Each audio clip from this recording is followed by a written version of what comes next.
요즘 최근에 특히 이메일이나 전화로 전 세계에 있는 우리 교회 설교를 듣는 분들에게 많은 연락을 받습니다.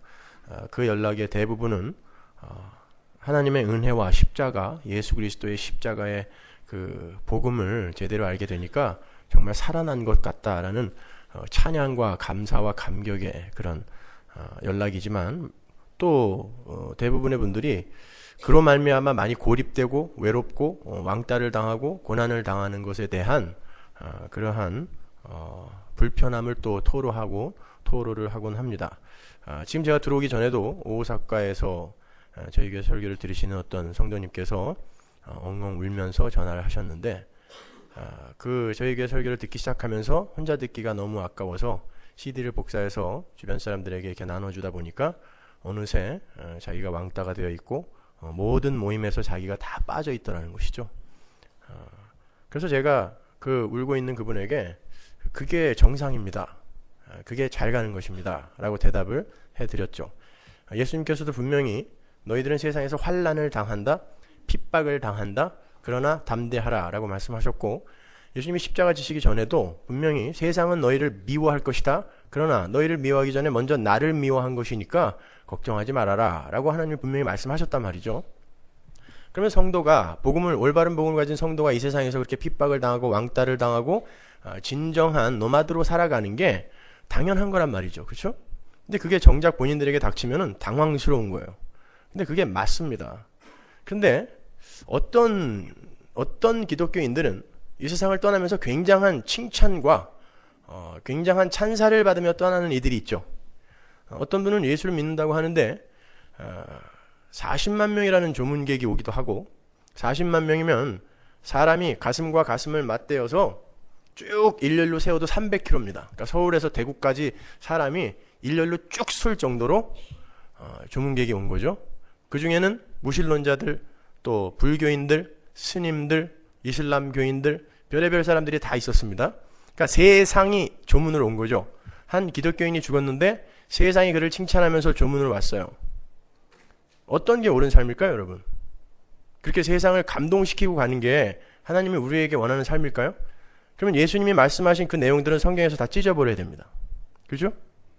그러면 지금 저에게 전화를 해서 핍박을 받고 왕따를 당하고 고난을 당하고 있는 사람들과 그렇게 수많은 이들에게 칭찬을 받고 간 그 사람과 다른 점이 뭘까요? 지금 핍박을 당하고 왕따를 당하는 분들은 그분처럼 무소유의 삶, 남을 돕는 삶, 착한 삶, 도덕적 윤리적인 삶을 못 살아서 핍박을 받는 걸까요?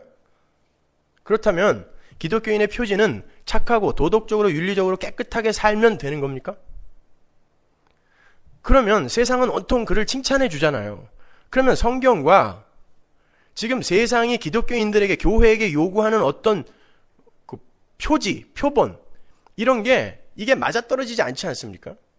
근데 오늘날 교회가 추구하는 바가 다 뭐예요? 세상 사람들에게 칭찬받고자 하는 그런 일들을 하는 거죠. 맞죠? 그러니까 세상에게 칭찬받고 싶어 하는 거예요. 그죠? 건강한 교회, 깨끗한 교회, 선교에 힘쓰고 구제에 힘쓰는 그런 세상에게도 칭찬받는 교회를 만들고자 하는 게 오늘날 교회의 목적지예요. 그죠? 그것도 건강한 교회의 목적지. 그러면 예수님은 무슨 말을 하고 간 거냔 말이에요, 도대체. 우리에게. 교회의 목적지가 그게 맞습니까, 여러분? 교회의 목적지는 인간은 죽은 흙이며 하나님만 영광 받으실 뿐이고 하나님 나라만 가치 있는 나라다라는 걸 이 세상에서 밝히 드러내주고 가는 거예요. 여러분, 교회가 하나님의 은혜만을 주장하고 은혜만을 붙들면요, 세상 사람들이 그때부터 욕을 하기 시작해요.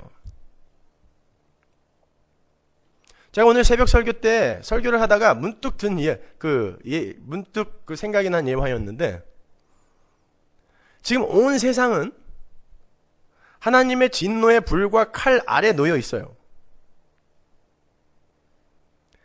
조나단 에드워드 그 유명한 설교, 하나님의 진노의 손 아래 놓여 있는 죄인들, 그 설교 한편으로 영적 대각성 운동이 일어났죠. 근데 지금은 어떻게 된 게 진노의 성도들의 손 안에 놓여있는 하나님이 되어버렸어요. 부르면 언제든지 와야 돼. 그리고 화를 내면 언제든지 왜 그래? 뭐가 불만이야? 달래줘야 되고 그런 하나님이 된 거예요. 지금 이 온 세상은 그 크신 어미하신 하나님의 진노의 손 아래 놓여 있어요. 그 하나님이 불을 던지면 끝이거든요. 여러분 집에 개미들이 들어와서 와글와글 집안을 더럽히고 있을 때 여러분 어떻게 하십니까? 개미약을 들고 그들을 향해 발사할 준비를 하죠. 그걸 보고 있는데 이제 곧 내가 쏘면 죽어요. 요즘은 약도 독해서 그냥 한 방 쏘면 다 죽더만요. 누르면 죽는데 그 개미들이 지들끼리 전쟁도 하고 지들끼리 시집장가도 가고 뭐 공부도 열심히 하고 연구도 하고 과학 문명도 발전시키면서 바로 내 앞에서 막 자유의지를 발동하여 삶을 살고 있어요. 문제는 나는 지금 이걸 쏘고 싶다는 거예요. 지저분해서 더러워서. 근데 개미들이 이 현실을 직시하지 못하고 지들끼리 막 나는 여기서 지금 이걸 쏠 준비를 하고 있는데 지들끼리 건강한 사회, 건전한 사회, 깨끗한 사회를 만들겠다고 도덕과 윤리를 지키면서 그 아래에서 여기에서 그 진노의 불과 칼을 들고 있는 존재를 인식하지도 못한 채 자기들끼리 건강하고 깨끗하게 살고 있어요. 집주인은 그들이 어떻게 사는 거에 관심이 없어요. 나는 이걸 지금 깨끗이 청소해야 돼요. 그때 개미들이 알아야 할 건 저기에서 나를 보고 화난 누군가가 있네? 그럼 나는 여기서 어떻게 벗어나야 할까를 연구해야 되는 거예요. 그게 교회여야 돼요. 그게 성도여야 됩니다. 거기에서 교회가 붙들어야 될 건 하나님의 은혜밖에 없어요. 우리가 여기서 아무리 찍고 까불어도 진노의 불과 칼을 들고 있는 하나님은 그걸 근거로 그들을 용서하지 않아요. 이미 그들은 죽은 쓰레기이기 때문에 나를 알아먹고 내 앞에 납작 엎드리는 자만 골라서 살리는 거예요. 나머지는 쏴 죽이는 것입니다. 그게 역사입니다. 그게 하나님의 심판인 거예요, 여러분. 근데 사람들이, 성도란 사람들이 교회에 꽁꽁 묶여갖고 그냥 교회에서 하는 일은 다 깨끗하고 종교적이고 올바른 거라고 생각하는 거예요. 그래서 루터가 그랬죠. 예수님은 교회를 만들었고 악마는 채플을 만들었다. 예수님은 진짜 교회를 만들었어요. 근데 악마는 이 가시적 가짜 교회를 만들어 놓고 이 교회 안에 들어오면 무조건 구원을 받는다고 착각을 하게 만들어 놓은 거예요. 특히 서머나 교회 오면 이건 왔다야. 구원은 따놓은 당상이야. 이렇게 믿게 만들어 버려서 여기서 행하는 일에 참여를 하면 다 되는 줄 알고 있어요. 천만의 말씀입니다.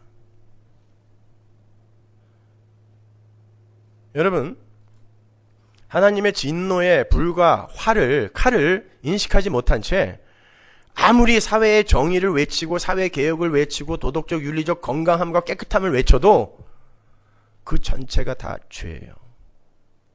그 일로 죽습니다. 그래서 제가 새벽에 그런 예를 들었어요. 청계천 피복 노조에 전태일이라는 재단 보조사가 야 우리도 밥 좀 더 먹게 해줘 라고 몸에 신나를 뿌리고 불을 붙여 죽었습니다. 그때 기독교인이 그 일을 바라봤을 때에 이런 그림으로 바라보자는 말이에요. 지금 주인이 진노의 눈길을 갖고 진노의 눈으로 에프킬라를 뿌리려고 하고 있는데 개미 몇 마리가 나와서 자기 몸에 신나를 뿌리더니 야, 이 개미의 세상에서 우리도 평등하게 살게 해줘 라고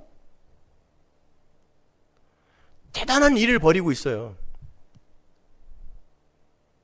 그때 이 진노의 불과 칼을 든 이 주인이 그 모습을 기특하게 여기겠냐고요. 이 주인은 이걸 쓸어버리고 싶은데 여기에서 잘 먹고 잘 살게 해달라고 어떤 이가 내 몸에 신나를 뿌리고 나이터를 들고 있어요.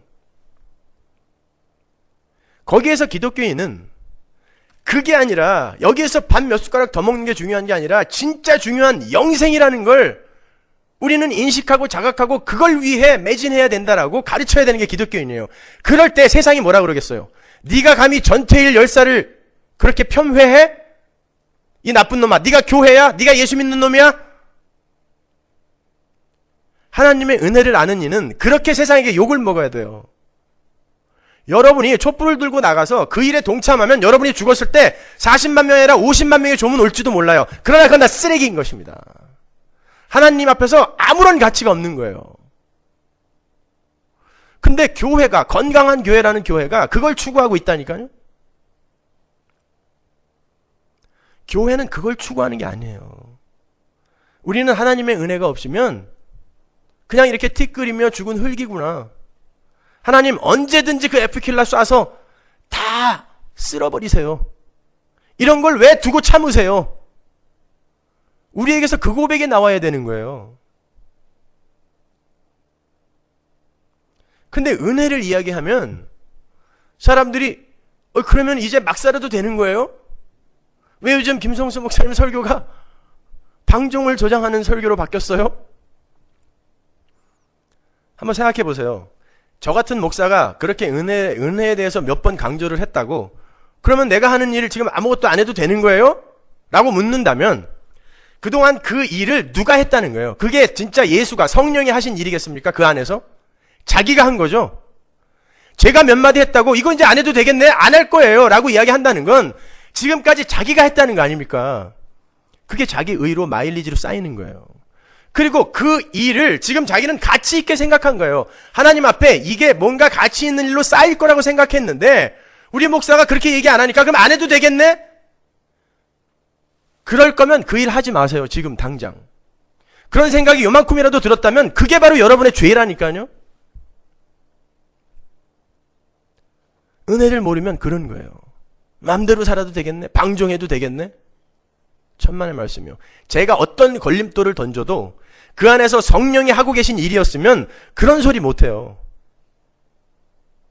자기가 하고 있었으니까 안 해도 되겠네라는 소리가 나오는 것입니다. 그를 불신자라고 하는 거예요. 그럼에도 불구하고 은혜를 이야기했더니 마음대로 살아도 돼요? 자유. 그건 자유가 아니에요. 방종이지. 적어도 그 정도는 이해하고 계실 줄 알고 은혜에 대해 설명을 했는데 이제 막 살아도 되겠네요? 심지어 신학자, 목사들이 저한테 전화를 해서 왜 사람들을 그렇게 방종으로 몰아가느냐고. 당신이 성경을 진짜 압니까? 그거 물어보고 싶었는데 나이가 많아서 못 물어봤지만 언제 제가 방종하라고 그랬습니까, 여러분? 은혜를 알고 진짜 선, 진짜 착함, 진짜 하나님이 기뻐하시는 삶, 그걸 챙기자고 그런 것이지. 여러분 오늘 본문을 잘 보시면은 이제 드디어 이제 십자가의 절정에 도달을 했어요. 가이사 외에는 우리에게 왕이 없다는 그런 자백으로 자신들의 실체를 폭로당한 유대인들은 끊임없이 빌라도를 향해서 예수님을 십자가에 못 박으라고 외쳤습니다. 못 박으소서, 못 박으소서.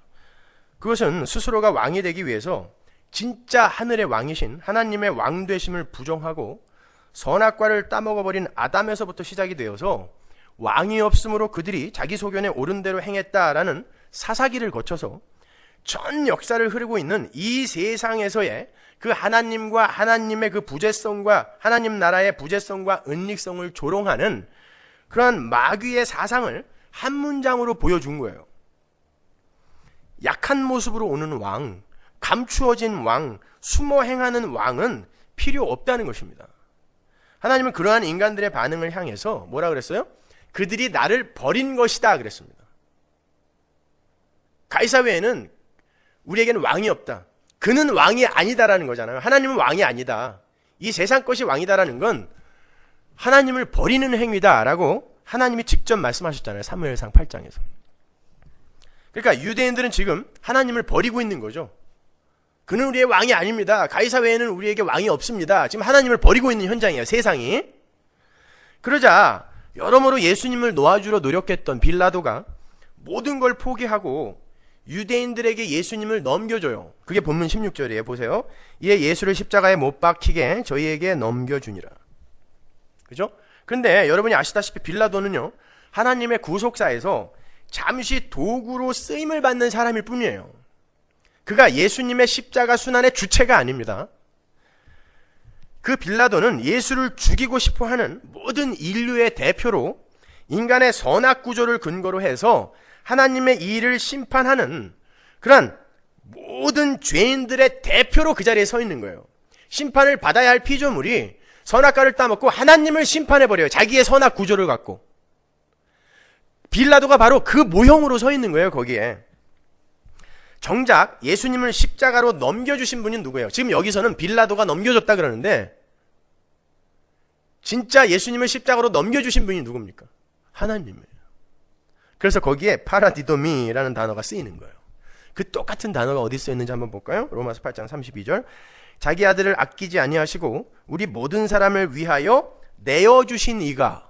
자, 이게 내어주신이라고 번역된 이 파라디돔이라는 이 단어가 오늘 본문 16절에 저희에게 넘겨주니라에 쓰인 단어, 똑같은 단어예요. 그러니까 예수님을 십자가로 넘겨준 건 빌라도를 그냥 상징적인 모형으로 세워서 하나님이 넘겨주신 거란 말입니다. 그래서 파라디돔이라는 단어를 거기다 쓴 거예요. 하나님께서 우리 모든 교회를 위해, 모든 세상이 아니라 모든 교회를 위해 예수님을 십자가에 내어주신 거예요. 로마서 4장에도 똑같은 단어 나오죠? 볼까요? 25절. 예수는 우리 범죄함을 위하여 내어줌이 되고, 그죠? 여기 똑같은 단어예요, 이게. 이렇게 예수님의 십자가 사건의 주도권은 하나님께서 쥐고 계신 거예요. 왜 하나님께서 그런 무서운 일을 계획하셨을까요? 아들을 십자가에 넘겨주는 그런 무서운 일을 왜 하나님이 계획하셨을까요, 여러분? 하나님의 은혜를 떠난 인간들이 하나님 앞에서 얼마나 패역한 존재로 여겨지며 얼마나 더러운 존재로 여겨지는지를 가르쳐주기 위함이에요.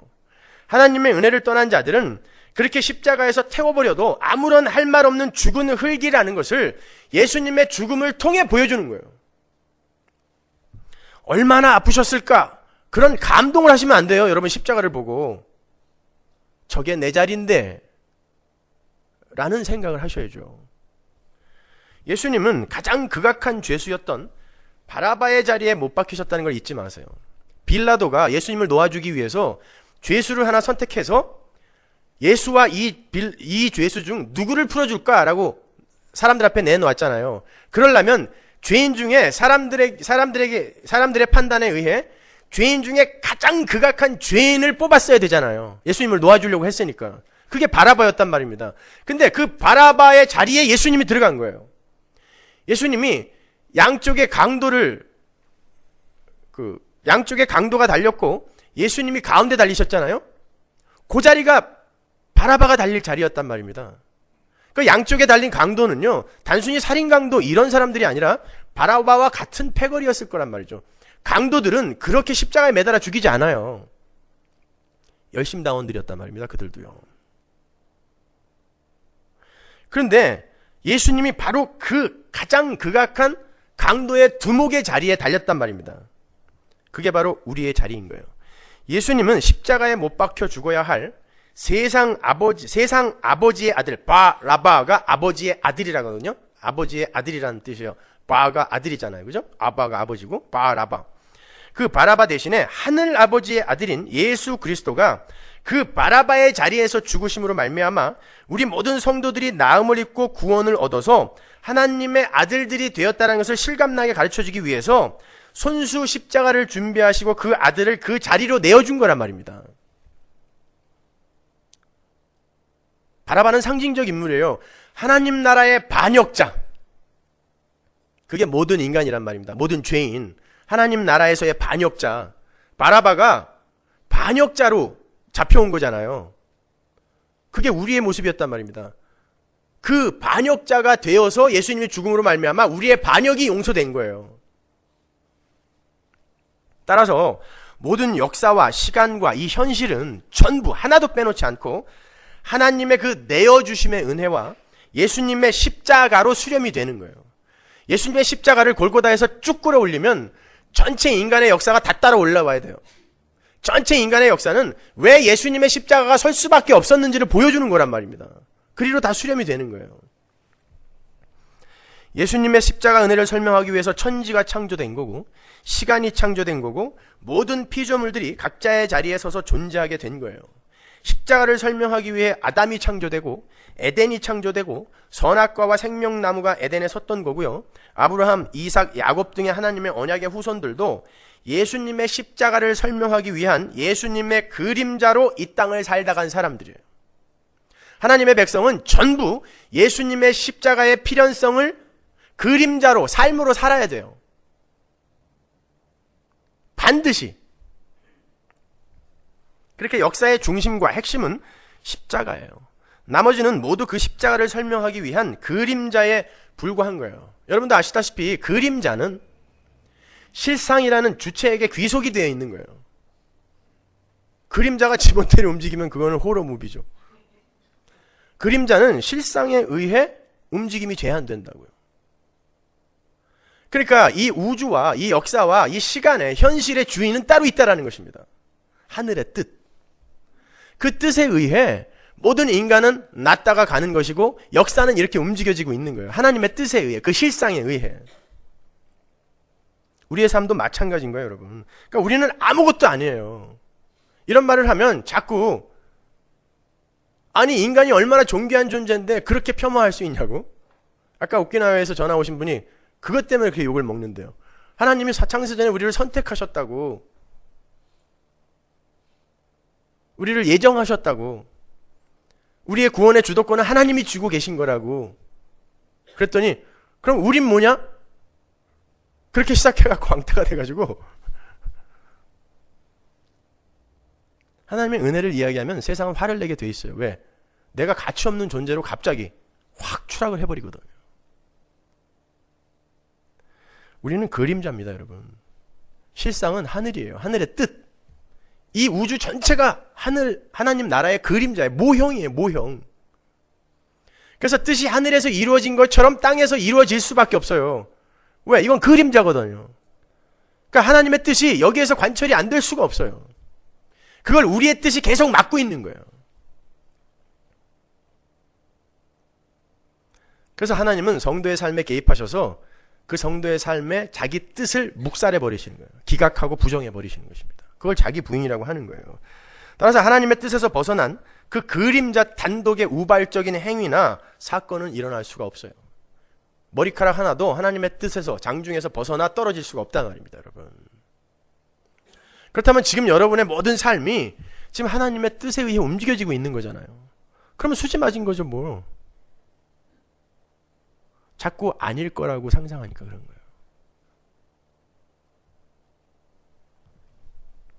제가 한 가지 예를 들어드릴게요. 오늘 본문 17절을 보시면 예수님께서 십자가를 지시고 골고다라 하는 곳으로 올라가는 장면이 나오는데 17절 한번 보세요.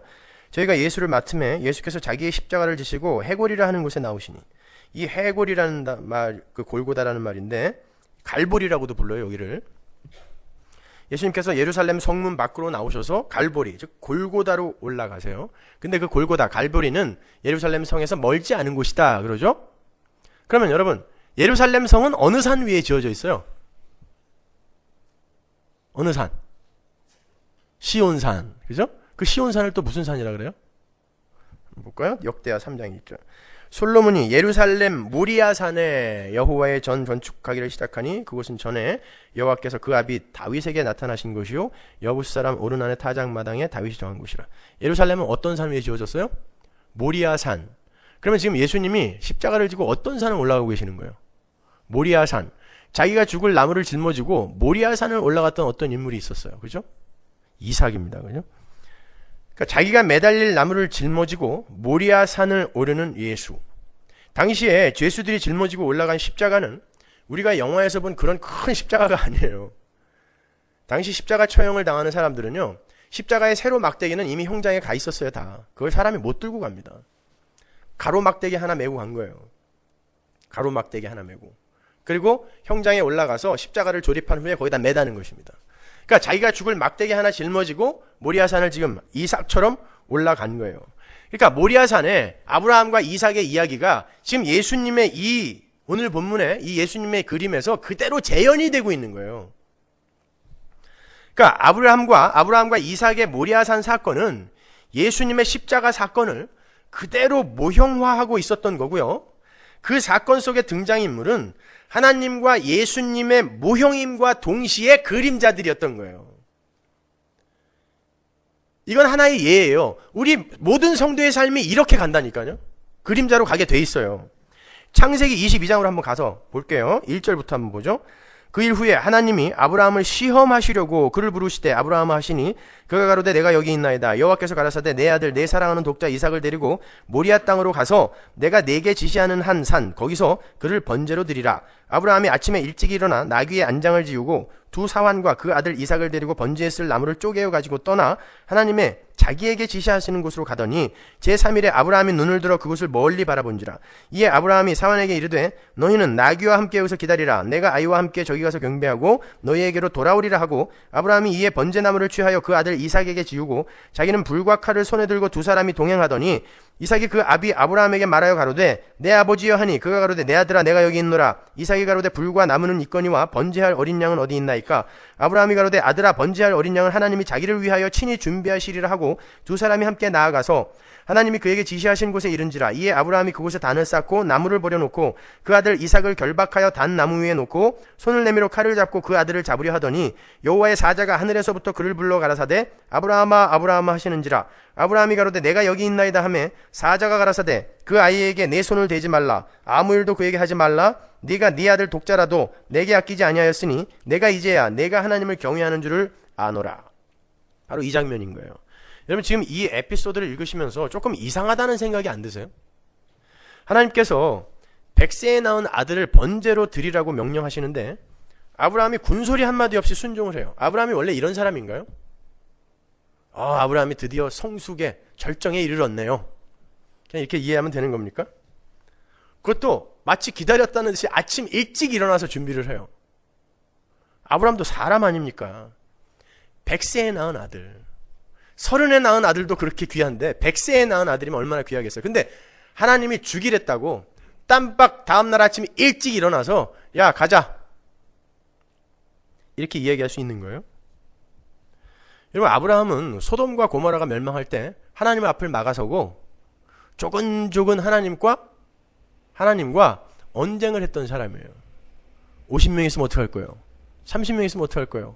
10명 있으면 어떡할 거예요? 그렇게 따지던 사람입니다. 근데 이 사람이 아무 말 없이 100세에 낳은 아들, 그것도 하나님이 약속해서 주신 거예요. 뭐라고 한번 따져봐야 될 거냐? 하나님이 줘놓고 왜 죽이라 그래요? 이런 말 한마디라도 했으면 속이 좀 편할 텐데 아무 말 없이 일찍이 일어나 아들을 데리고 모리아산으로 가요. 여러분 그는 그 부족의 제사장이었어요. 직접 거의 매일 손으로 재물의 배를 갈랐던 사람이에요. 근데 그렇게 처참하게 자기 앞에서 죽는 재물을 매일 받는데 아들을 그렇게 죽이라고 하는 거예요. 번제로 드려라 그랬단 말입니다. 번제로 드려라. 죽이라는 거예요. 죽여서 태워버리라는 거거든요.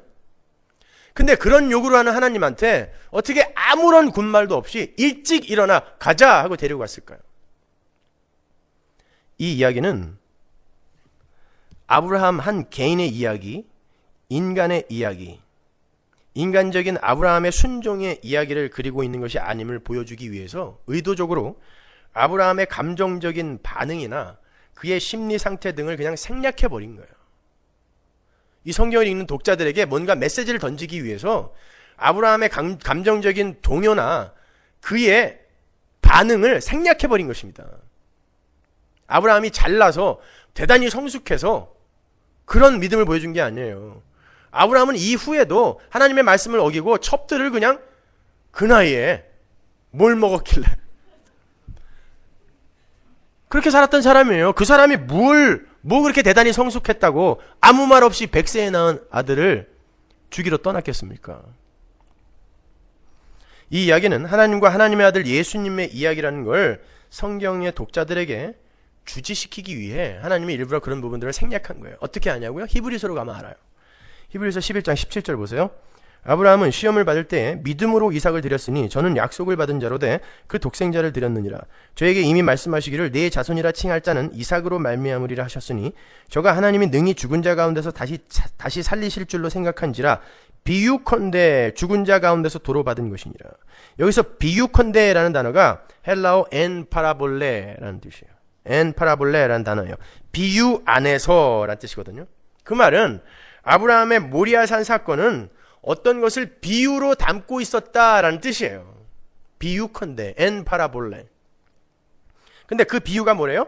죽은 자 가운데서 도로 받는 사건, 즉 예수님의 십자가 죽음과 부활, 죽은 자 가운데서 도로 받는 사건, 그리고 그로 말미암는 성도의 죽음, 옛사람의 죽음과 부활, 새사람의 부활, 그것을 비유로 담고 있는 사건이에요. 그래서 엔 파라볼레가 들어가는 거예요. 그 이야기는 아브라함이 모리아산에서 이삭의 가슴에 칼을 꽂으려고 했던 그 사건은 바로 엔 파라볼레, 하나님의 비유였다라는 것입니다. 어떤 비유? 예수님의 십자가 사건이요. 다시 창세기 22장으로 가보세요. 13절 14절 보죠. 아브라함이 눈을 들어 살펴본즉 한 수양이 뒤에 있는데 뿔이 수풀에 걸렸는지라 아브라함이 가서 그 수양을 가져다가 아들을 대신하여 번제로 드렸더라. 아브라함이 그 땅 이름을 여호와 이레라 하였으므로 오늘까지 사람들이 이르기를 여호와의 산에서 준비되리라 하더라. 여호와의 산에서 준비되었다가 아니라 여호와의 산에서 준비되리라가 여호와 이레예요. 야, 하나님이 이삭 대신에 어린 양을 준비했구나, 나의 초점이 있는 게 아니라 요 방식대로 요 산에서 하나님이 어린 양을 준비하리라, 요 비유를 담고 있는 거예요. 이 창세기 22장의 이야기가. 자, 그 여호와 이레라는 말에는 그로부터 2000년 후에 예수라는 번제물을 하나님께서 친히 준비하신다라는 의미도 들어있고요. 하나님께서 아브라함과 이삭의 이야기를 통해 하나님이 준비하신 일을 보이고 계신다라는 의미도 함께 함의되어 있는 거예요. 그래서 거기에 미래 시제가 등장하는 것입니다. 그러면 이제 다시 창세기 22장의 이야기를 한번 이해해 보잔 말이에요. 여기까지 이제 들었으니까. 하나님께서 창세전의 아들과의 언약에 의해서 아들의 배를 십자가에서 가르시기로 했어요. 그래야 옆구리를 뚫고 들어가 갈비뼈를 끊어내야 교회, 여자, 하와가 창조되기 때문에 아들의 배를 갈라야 돼요. 번제입니다. 그것도 당신 앞에서는 죽은 흙에 불과한 죄인들을 위해서 당신의 아들을 대속 제물로 죽이시려고 하는 거예요. 옆구리를 뚫어서 하나님의 손이 들어가는 것입니다. 아버지는 한치의 망설임도 없이 일찍이 준비를 하세요. 그게 하나님입니다.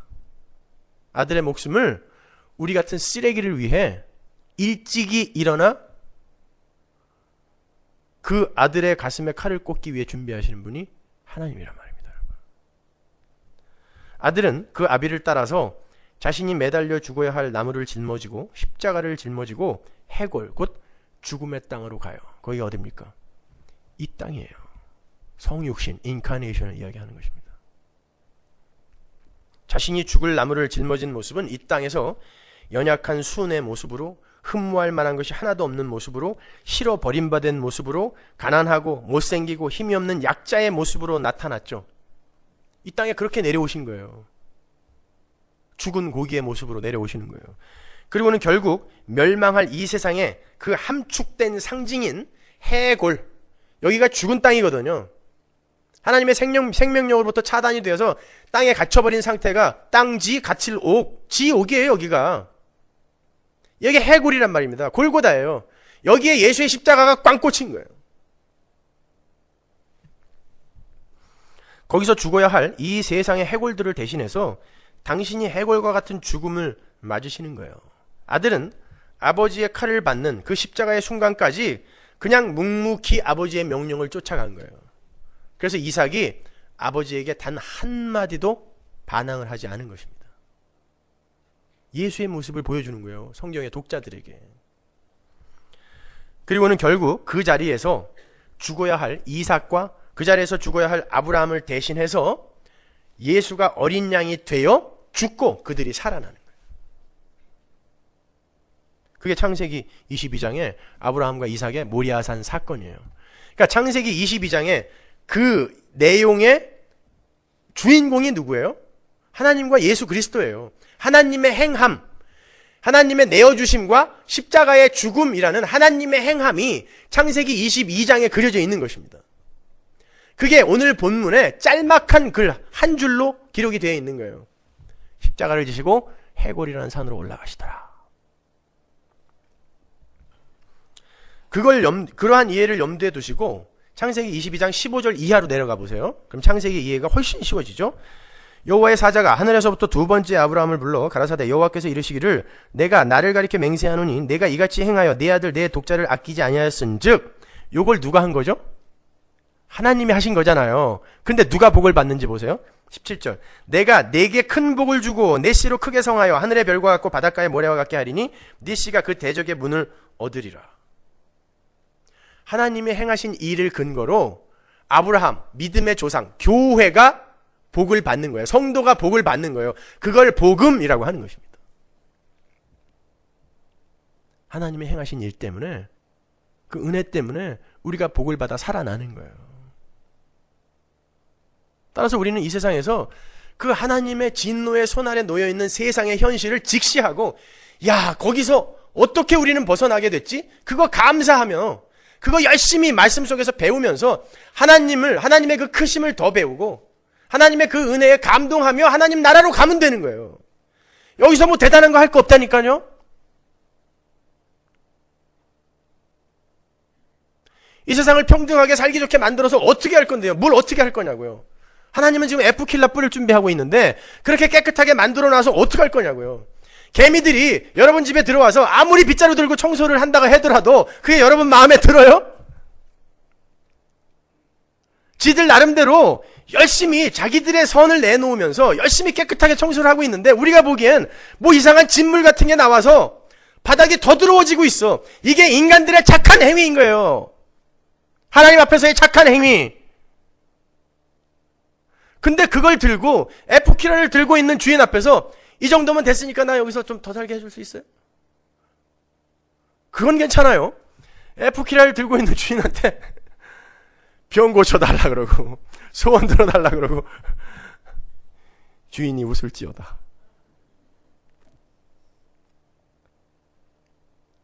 뭐 이런 기독교가 있어요. 에? 뭐 이런 기독교가 있어요.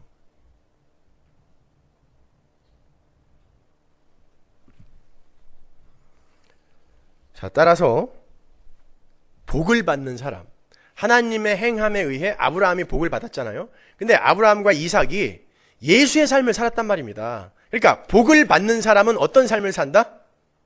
예수의 십자가의 삶을 필연적으로 살게 되는 것입니다. 그림자로. 왜냐하면 여러분 안에 예수가 뚫고 들어와 버렸거든요. 그래서 예수화 시켜버리는 거예요. 그게 신앙생활이에요. 그래서 내 마음대로 못 움직여요. 이제 예수님이 내 안에서 사신다니까요. 갈라디아서. 내 안에 예수가 살기 때문에 내 마음대로 못 움직여요. 내가 움직이려고 하는 방향을 예수님이 틀어버려요. 계속해서. 모든 게 여러분의 뜻대로 잘 된다고 여러분 너무 기고만장하시면 안 됩니다. 혹시 여러분이 하나님과 관계없이 살고 있는 것일지도 모르는 거예요. 예수님에 의해 여러분이 끌려가야 돼요. 그때 행복해 하셔야 되는 것입니다, 여러분. 근데요, 그 길, 그렇게 십자가를 지고 예수의 삶을 답습하며 그 궤적을 쫓아가며 사는 그 삶은요, 우리 혼자 가는 길이 아니에요. 우리 혼자 사는 삶이 아니라니까요. 창세기 22장 6절을 보면요, 아들 이삭과 아버지 아브라함이 동행하고 있다 그래요. 자, 우리 창세기 22장이 이제 하나님과 예수님의 이야기라는 걸 알았으니까 거기에서 우리가 굉장히 많은 교훈을 끌어낼 수 있단 말입니다. 22장 6절 보세요. 아브라함이 이에 번제나무를 취하여 그 아들 이삭에게 지우고, 요 단어가 자기 십자가를 지고라는 단어 똑같은 거예요. 오늘 본문에 나오는 그 단어. 기가 막히죠, 여러분? 지우고 자기는 불과 칼을 손에 들고 두 사람이 동행하더니에요. 여러분이 십자가에서 완전히 여러분의 옛사람이 죽는 그날, 여러분의 육신이 죽는 날이거든요. 그날까지 누가 동행하는 거예요? 그 십자가의 삶을. 하나님 아버지가 동행하는 것입니다. 뭘 들고? 불과 칼을 들고요. 이 불과 칼은 세상을 심판하는 도구예요. 자기 아들이 지금 자기 눈앞에서 죽어야 돼요. 근데 자기 손에는 불과 칼이 들려 있어요. 우리 같았으면 자기 아들을 살리고 자기 아들의 수치를 막고 이 쓰레기 같은 세상을 태워버리죠. 내 손에 불과 칼이 들려 있는데. 근데 아들의 죽음을 뻔히 보면서 아들과 함께 그 눈물을 같이 흘리면서 가는 거예요. 아버지가. 한 번도 떨어져 본 적이 없는 그 아버지가 아들과 이제 잠시지만 떨어지기 위해 아들과 함께 눈물을 흘리며 걸어가는 거예요. 그 삶이 성도의 삶입니다. 하나님은 여러분이 십자가 지고 가는 그 어려운 삶을 사는 거에 전혀 미안해하지 않으세요. God is not sorry you're suffering so much. 여러분이 아무리 힘든 삶을 산다 할지라도 하나님 미안해하지 않아요. 왜? 그 삶을 지나야 영생, 최고의 선물, 영생이 여러분에게 오거든요. 그러니까 하나님 미안해하지 않아요. 그러나 함께 울면서 간단 말입니다. 내 아들 살려내기 위해 그 죽음의 삶을 걸어가야 부활의 영광을 맛볼 수 있거든요. 그래서 이 불과 칼을 세상을 향해 던지지 않고 아들을 향해 작은 불과 작은 칼을 수시로 던지는 거예요. 진짜 불과 진짜 칼을 모면하게 하기 위해서. 그게 여러분의 삶입니다. 그게 십자가의 삶이에요. 그게 자기 부인의 삶인 것입니다. 여러분이 영원한 죽음에 들어가지 않기 위해선 작은 죽음들을 이 땅에서 경험해야 돼요. 우리 예수 안 믿었으면 큰일 날 뻔했구나를 인생을 통해 배워야 된다니까요. 그래서 여러분의 삶에 심판과 저주가 떨어져요. 성도의 삶에만. 영원한 심판과 영원한 저주를 모면하게 하기 위해 여러분의 삶에 작은 심판과 작은 저주들이 끊임없이 떨어진다니까요. 아버지가 동행하면서 당신의 손에 들려있는 불과 칼의 그 심판의 저주를 여러분의 삶에 조금씩 부으신단 말입니다. 예수만 붙들라고. 언젠가 이 세상은 이렇게 타버릴 거니까 예수만 붙들으라고. 그 하나님이 동행하시는 거예요. 여러분의 삶에. 그래서 예수님이 당신을 따르겠다고 하는 사람들에게 나를 따르려면 자기 십자가 지고 와야 돼 라고 말씀하시는 거예요. 그 십자가 지라는 거예요. 예수의 십자가. 똑같이 지라는 거예요. 이삭이 그 십자가 지고 올라갔잖아요. 여러분 모든 선지자들이 다 예수의 삶을 살다가 갔어요. 다윗의 시편 같은 거 한번 보세요. 예수님이 십자가에서 말씀하신 게 다윗의 시에 다 들어가 있죠.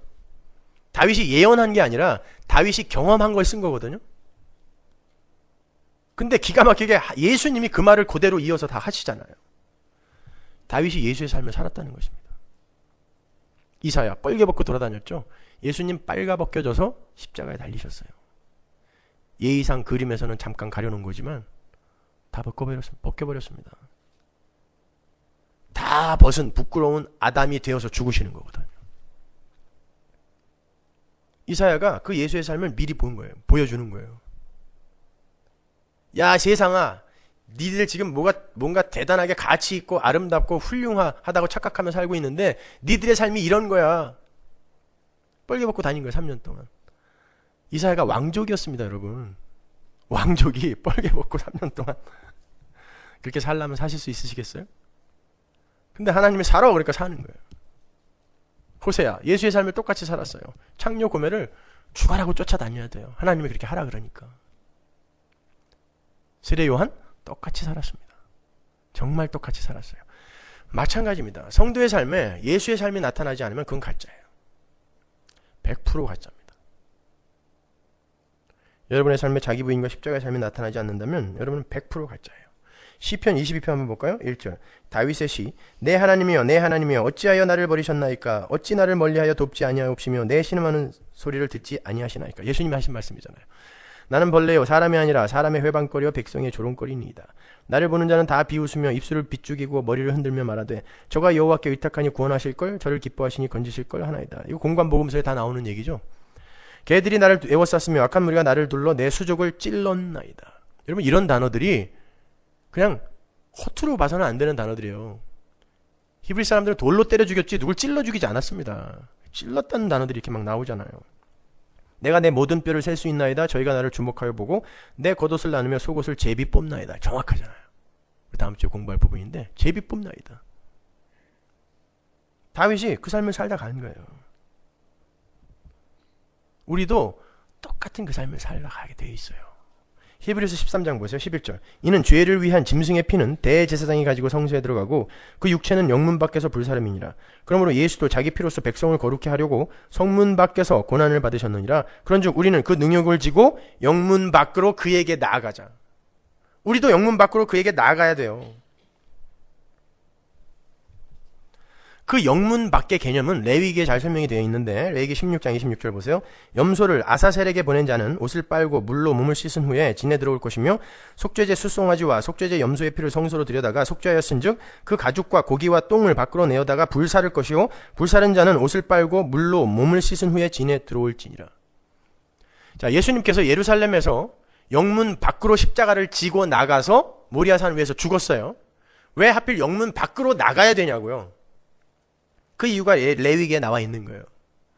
이스라엘의 1년에 한 번 대속죄일에는 2마리 염소가 필요해요. 한 마리 염소는 여러분이 잘 아는 아사셀, 한 마리 염소는 제물이에요. 죽여서 그 피를 받아 지성소로 들어가서 속죄소 위에 뿌리고 속죄소 앞에 뿌리고 속죄소 위에 있는 그 뿔에다가 발라야 돼요. 나머지는 고기, 가죽, 똥은 영문 밖으로 내다가 불태워버려야 돼요. 자, 예수님이 십자가를 지고 영문 밖으로 나갔다라는 건 뭐가 되셨다라는 것입니까? 죽은 고기, 똥이 됐다는 뜻입니다. 세상에 죽은 고기, 세상의 세계관으로 봤을 때 똥처럼 됐다는 거예요. 여러분, 그게 원래 우리의 자리예요. 하나님의 나라, 영문 밖으로 나가서 똥처럼 타야 되는 게 우리라니까요. 근데 그 똥들이 뭘 깨끗하게 하겠다고 지금 난리들을 떠는 거예요. 영문 밖으로, 하나님 나라 밖으로 나가서 밖에서 영원히 타야 될, 지옥에서 영원히 타야 될 존재가 우리란 말입니다. 근데 예수가 그 자리로 나가서 똥이 돼서 죽은 거예요. 어디서? 십자가에서. 근데 우리 보고 예수님이 뭐라 그래요? 영문 밖으로 나와라! 그런다니까요. 자, 하나님 나라에 이방인으로 똥이 돼서 죽어야 할 자들 대신에 예수가 하나님 나라 이방인으로 영문 밖으로 나가서 똥이 되어 죽으셨어요. 그들을 영문 밖으로 부른다는 건 너희들이 나의 삶이 어떤 삶인지를 너희들의 삶 속에서 배워야 된다는 거예요. 그렇게 하나님 나라의 이방인들이 예수의 은혜로 하나님 나라의 백성이 된 그 사건, 그렇게 하나님의 나라의 백성이 된 그들은 이 세상에서 세상의 영문 밖으로 나와 세상 사람들에게 똥 취급 받아야 된다는 뜻입니다. 섬기는 자, 약한 자, 자기를 부인하는 자, 겸손한 자, 그 자리로 내려가야 된다는 뜻이에요. 아니, 내가 그렇게 만들겠다는 뜻이에요. 그래야 하나님 나라 들어가 살 수 있거든요. 여러분, 그게 하나님이, 기독교가 우리에게 약속하는 성도의 삶인 거예요, 여러분. 두 번째 염소 아사셀은 어떻게 하죠? 대제사장이 죄인들의 죄를 안수를 해서 광야로 끌고 나가서 광야에서 풀어버려요. 죽으라는 것입니다. 광야에 나가서. 염소가 먹을 것도 하나도 없는 광야에다 풀어놓으면 어떻게 살아요? 죽습니다. 예수님이 이 광야 같은 세상에 내려오셔서 모든 인간의 죄를 모든 하나님의 백성들의 죄를 다 짊어지고 33년을 사신 거예요. 예수님이 아사셀이 되시고 예수님이 제물이 되신 거예요. 그 두 염소가 예수를 설명하고 있는 것입니다. 그 결과 우리가 살아난 거 아닙니까, 여러분? 그래서 사도 바울이 우리에게 너희들은 매일같이 너희들의 삶을 산 제물로 드려라 그러는 거예요. 제물로 드려라. 그게 십자가를 지는 거예요. 그럼 산 제물로 드리라는 건, 제물은 뭐 하는 거예요? 죽는 거잖아요. 매일 죽어라 하죠. 그죠? 그래서 바울이 나는 날마다 죽노라 그런 것입니다. 이해가 가시죠? 좀 그게 성도의 삶이에요. 그냥 날마다 죽는 거예요. 날마다 죽는 거예요. 여러분이 이 세상 것을 아무리 많이 얻어낸다 할지라도 하나님 나라에 하나도 못 들어가요. 못 갖고 들어가요. 그리고 하나님이 그거 많이 얻어냈다고 칭찬도 안 해줘요. 그걸 위해서 여러분의 삶을 올인하지 마시고 도대체 나에게 쏟아부어진 하나님의 은혜가 얼마나 크고 깊은 것인지 그걸 배우는데 여러분 창념하셔야 되는 거예요, 여러분. 우리는 날마다 죽어야 돼요. 근데 스스로 못 죽으니까 아버지가 동행하면서 칼과 불을 들고 조금씩 죽여가는 거예요. 자기 부인입니다, 그게. 근데 이 왼수들이 계속 살려달라고 그러니까 우리 아버지가 어떻게 하시겠어요, 이걸.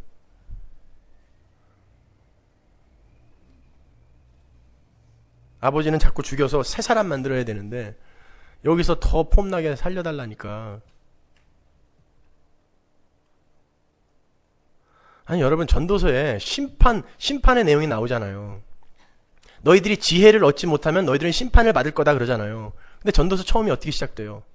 헛되고 헛되니 모든 것이 헛되도다. 이게 지혜거든요. 인간 세상과 인간의 노력 다 헛된 거야. 그걸 알고 예수를 받아들이는 게 지혜란 말입니다. 그거 없으면 심판이에요. 그게 전도서 다예요. 전도서의 내용 뭐 별거 없어요. Vanity of the vanity, all is the vanity. 이거를 진리로 받아들이고 예수를 붙드는 게 지혜를 얻는 거예요. 지혜가 예수니까. 그러면 심판을 모면하는 거예요. 그게 전도서예요.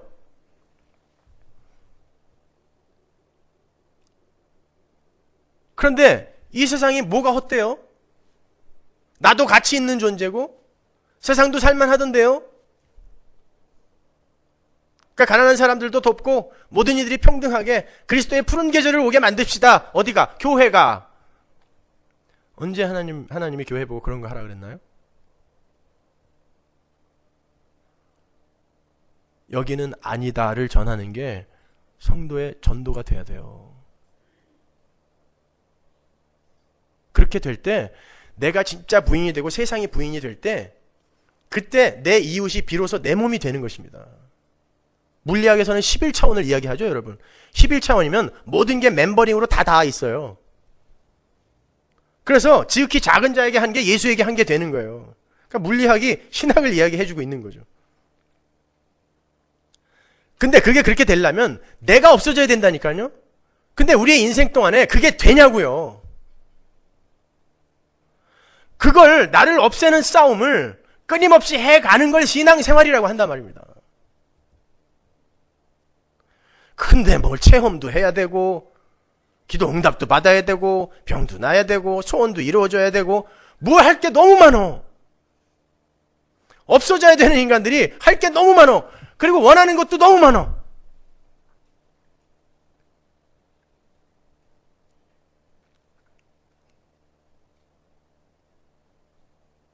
여러분 어디 나가서 제가 지금 설교한 대로 한번 이야기를 해보세요. 모든 이에게 욕먹어요.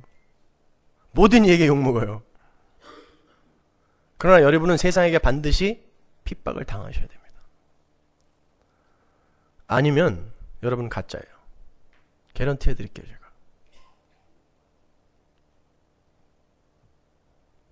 하나님의 은혜를 붙드셔야 돼요. 인간의 가치 그런 거 없어요. 하나님과 관계 있을 때만 가치 있어요. 하나님과 관계없는 인간은 그냥 쓰레기예요. 티끌입니다. 똥이에요. 영문 밖에서 불타는 똥.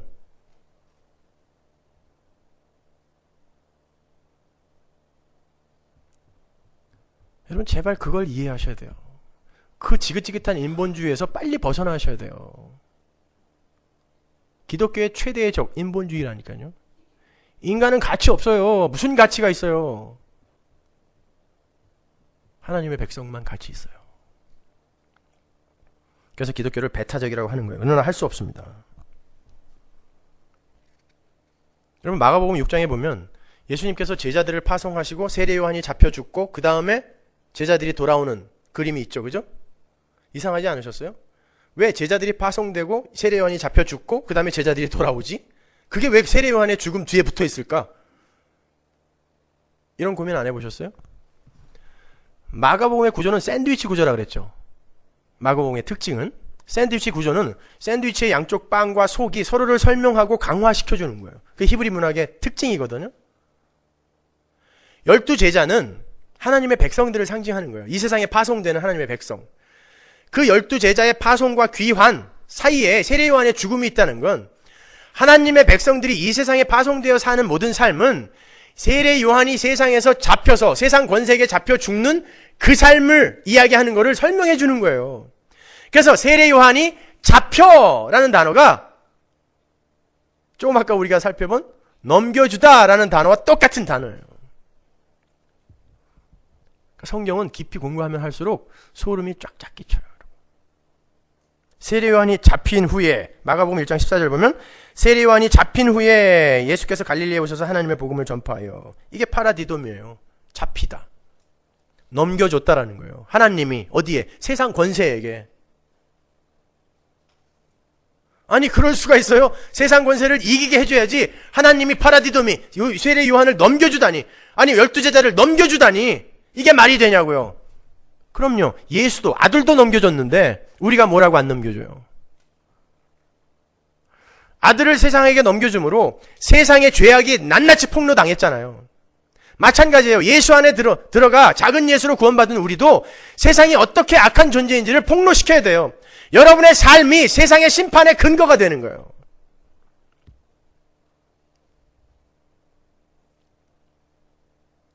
그래서 성도의 삶이 힘든 겁니다, 여러분.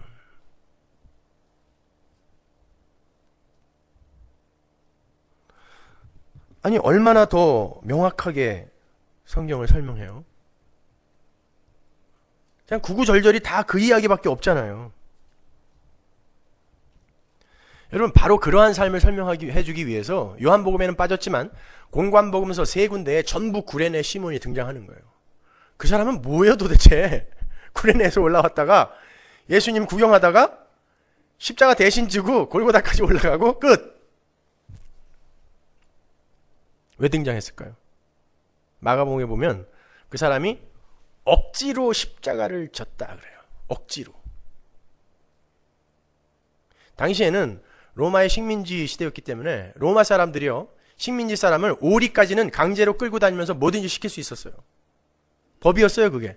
그래서 예수님이 산상수훈에서 오리를 가져거든 십리를 가져라 이야기하는 게 그 이야기예요. 로마 사람들은 강제로 아무나 차출해서 쓸 수 있었단 말입니다. 그러니까 구레네 시몬이 거기서 구경하고 있다가 너 일로 와. 오리가 안 됐으니까 너 이거 짊어지고 올라와. 투덜투덜 대면서 올라간 거예요. 그거 지고. 거기에 예수님의 피 끈적끈적 묻어있지. 무겁지. 다른 사람들 다 쳐다보니까 쪽팔리지. 근데 외부에서 어떤 이가 자기에게 그 십자가를 지워버리는 거예요. 그게 성도의 삶이라는 걸 보여주는 것입니다. 마가복음에 보면은 구레네 시몬이 뒤에서 십자가를 메고 예수님이 앞서고 쫓아가요. 예수님이 십자가 지고 간 그 길을 성도가 쫓아가는 거예요. 아니 구레네 시몬이 성도라는 증거가 어디 있어요? 예, 여러분 공관복음서에 보면 구레네 시몬의 아들의 이름이 나와요. 알렉산더와 루포의 아버지.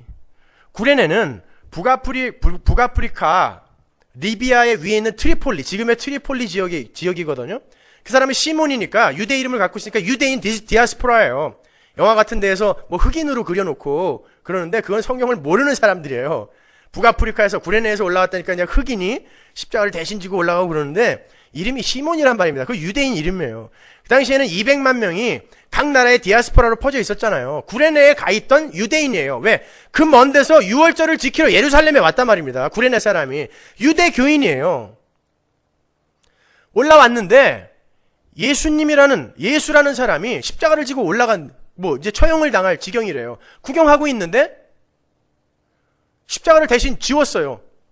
그러니까 그 사람은 예루살렘 사람들이 전혀 모르는 사람이어야 돼요. 구레네에서 올라온 사람이니까. 근데 어떻게 성경 기자들이 그의 아들들의 이름을 알까요? 나중에 이 사람이 초대교회에 들어온 것입니다. 그 사람의 아들의 이름까지 나머지 교인들이 알 정도로 친밀해진 사람이라는 거예요. 로마서 16장에 나오잖아요. 바울이 루포와 그의 어머니에게 문안한다. 그의 어머니는 내 어머니다 그러잖아요. 바울이 내 어머니라고 이야기할 정도로 그 정도로 친밀한 관계가 된 것입니다. 보세요. 하나님의 선택한 백성은 뭐가 잘나서 뭘 노력해서가 아니라 딴 사람하고 똑같이 멀뚱멀뚱 구경하고 있었는데 너 나와! 이게 하나님의 백성들의 선택이란 말입니다.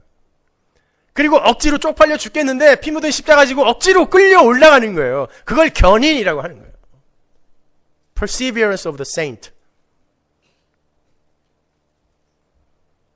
그러니까 구원이라는 건, 그 구원의 주도권은 하나님에게 있는 거예요. 하나님에게 시작되어 하나님에서 끝나는 거예요. 우리는 인생 동안에 그걸 경험하면서 그냥 감사와 찬양을 드리면서 한 발 한 발 가면 되는 것입니다. 그러니까 제가 계속해서 우리는 수지 맞은 인생이라고 그렇게 말씀을 드리는 거예요, 여러분.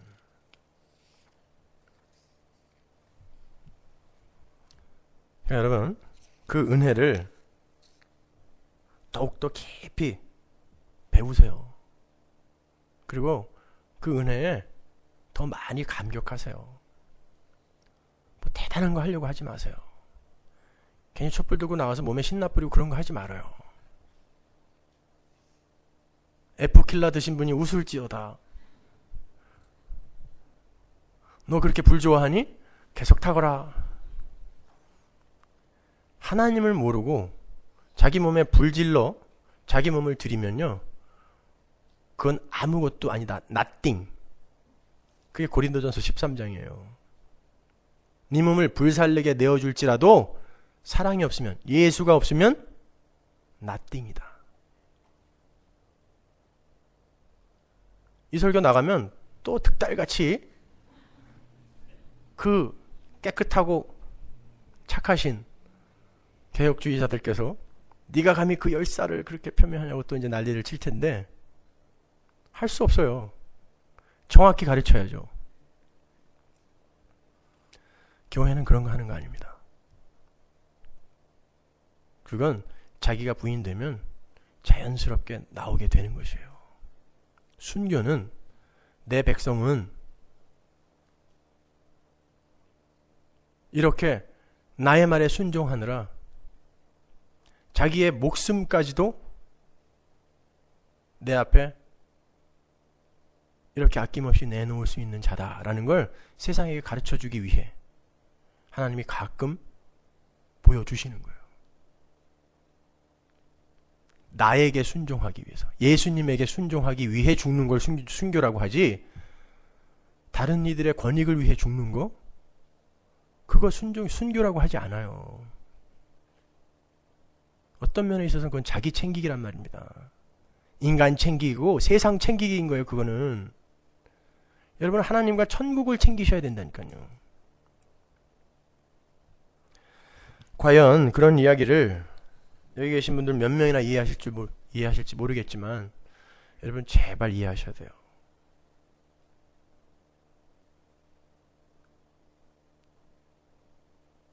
적어도 다른 종교와는 기독교가 달라야 될 거 아닙니까? 다른 종교인들도 다 할 수 있는 거, 그런 거를 우리가 추구하고 목적지 삼아서야 되겠습니까? 기독교인, 예수 믿는 이들만 할 수 있는 거 뭐예요? 예수의 은혜 꼭 붙드는 거. 나머지는 내 능력, 내 노력, 내 자격, 내 조건 붙드는 거잖아요. 나머지 종교는 다 그거 아니에요. 나머지 종교는 전부 신에게, 신이 좋아할 만한 것을 바쳐서 내가 원하는 걸 얻어내는 거잖아요. 신이 좋아하는 깨끗한 삶, 신이 좋아하는 헌금, 신이 좋아하는 봉사, 구제 내놓고 내가 좋아하는 천국 챙기겠다는 거 아닙니까? 기독교는 우리가 하나님께 뭘 바쳐서 내가 원하는 걸 얻어내는 게 아니라 아버지가 우리에게 자기 아들을 제물로 바쳐버리는 거예요. 그걸 깨닫고 두 손 번쩍 들고 면목 없이 들어가는 게, 천국 들어가는 게 기독교란 말입니다. 은혜를 알고 은혜로 천국에 들어가는 게 기독교란 말입니다. 근데 왜 다른 종교인들을 자꾸 쫓아가려고 그래요? 왜 기독교인이 불교인한테도 박수를 받아야 되고 이슬람교인들한테, 무신론자들한테도 박수를 받아야 됩니까? 어떤 양반은 불교 대학원에 가서 기립박수도 받더만요. 그게 어떻게 가능합니까?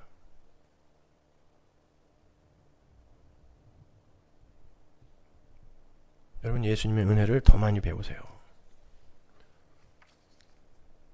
그냥 예수님이 조종하는 대로 이리 굴리면 이리 굴러가고 저리 굴리면 저리 굴러가는 거반 죽은 자가 되시면 되는 거예요. 안 그러면 그 선한 사마리아인의 도움 못 받아요. 왜? 내가 너무 잘났기 때문에, 내가 너무 깨끗하고 경건하기 때문에 거반 죽지 않으면 선한 사마리아인 예수의 도움 못 받습니다. 그래서 하나님이 여러분을 거반 죽이고